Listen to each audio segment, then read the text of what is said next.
Is the reason for foreign capital coming back purely based on improved sentiment of what we're hearing from the new administration, or does the weaker Canadian dollar play a role in that as well?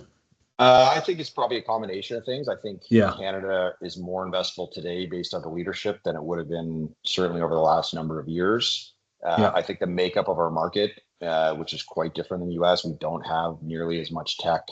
Yes.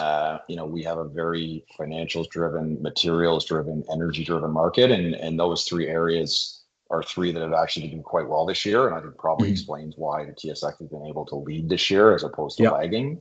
So I think that would be attractive to some people as well. And again, that multiple discount, specifically with a lot of the US people that we deal with. And again, we're getting this color and information when we talk to the traders and salespeople on the sell side.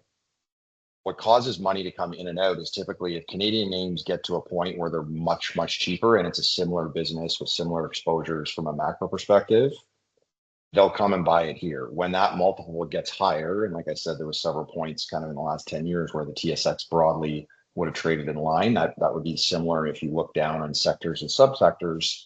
They'll obviously sell a Canadian name and go back and look in the US for a similar type valuation. But if the valuations get so cheap or relatively cheap in Canada, that's when you'll see money come back. And I think that's what started to happen alongside of people saying there's been a change at the leadership level. There's a much better or more focused pro-business approach.